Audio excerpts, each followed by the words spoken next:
श्री स्वामी समर्थ. तुम्हा सर्वांचं माझ्या चॅनलमध्ये मनापासून स्वागत आहे. तर बघा, आज आहे वसंत पंचमी. तर वसंत पंचमीच्या दिवशी आपल्या मुलांच्या जिभेवरती आपल्याला एम हा शब्द आवर्जून लिहायचा आहे. तुम्ही मधांमध्ये दर्भाची काडी किंवा सोन्याची काडी किंवा मग तुम्ही तुळशीच्या काडीने सुद्धा आपल्या मुलांच्या जिभेवरती हा शब्द लिहू शकतात. त्याचबरोबर सरस्वती पूजन सुद्धा तुम्हाला तुमच्या मुलांकडून करून घ्यायचं आहे. सर्वांना वसंत पंचमीच्या शुभेच्छा. आता 16 फेब्रुवारी 2024 रोजी आहे रथसप्तमी. तर रथसप्तमीच्या दिवशी आपल्याला काही उपाय करायचे आहे. रथसप्तमी हा एक खूप महत्त्वाचा दिवस आहे. हा दिवस म्हणजे हळदी कुंकुवासाठी शेवटचा दिवस असतो. विवाहित महिला या दिवशी हळदी कुंकुवाचा कार्यक्रम करत असतात. तुम्ही जर आतापर्यंत हळदी कुंकू केलं नसेल तर तुम्ही परवापर्यंत म्हणजे रथसप्तमीपर्यंत तुम्ही कधीही आता 2 दिवसामध्ये करू शकतात किंवा मग रथसप्तमीच्या दिवशी सुद्धा करू शकतात. रथसप्तमी हा हळदी कुंकुवाचा शेवटचा दिवस असतो. तर विवाहित महिलांनी हळदी कुंकुवाचा या दिवशी कार्यक्रम करायचा आहे. आता ज्यांचे कोणाचे हळदी कुंकू राहिले असेल त्यांनी ह्या दिवशी आवर्जून करायचे आहे.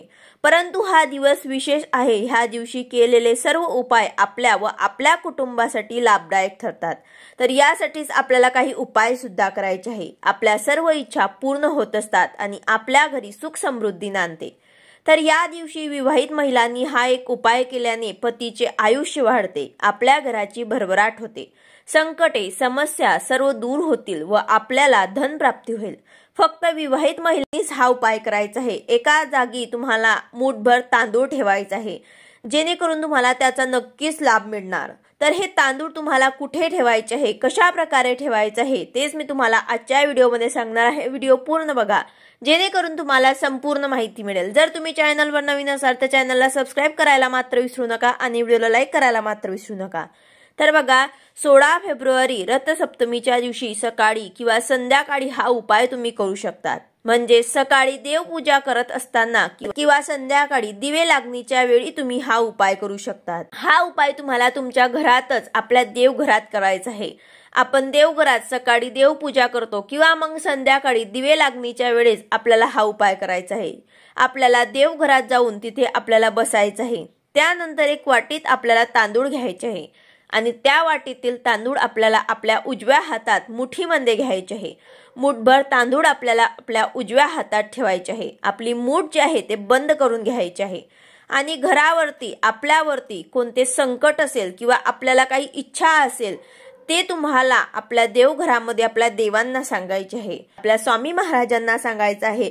त्याचबरोबर आपल्या कुलदेवीला सांगायचं आहे. तर हे तुम्हाला जे काही संकट असेल किंवा तुमची जे काही इच्छा असेल ते तुम्हाला बोलायचे आहे. तर हे तांदूळ आपल्याला पुन्हा त्या वाटीत ठेवून द्यायचे आहे आणि ती वाटी तुम्हाला देवघराजवळ ठेवायची आहे.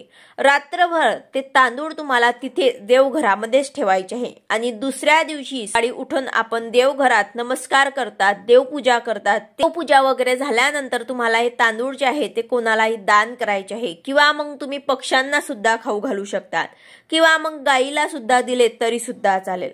फक्त हे तांदूळ जे आहे ते आपल्याला घरात ठेवायचे नाही. जर तुम्हाला गाईला खाऊ घालणे किंवा पक्ष्यांना खाऊ घालणे किंवा कोणाला दान करणे जमत नसेल तर तुम्ही हे जे तांदूळ आहेत ते तुम्ही नदीमध्ये वाहत्या पाण्यामध्ये सुद्धा टाकू शकतात. पक्ष्यांना देऊ शकतात किंवा मग गाईला खाऊ घालू शकतात किंवा मग दान सुद्धा करू शकतात. तर अशा प्रकारे तुम्हाला हे तांदूळ जे आहे ते घरामध्ये नाही ठेवायचे आहे.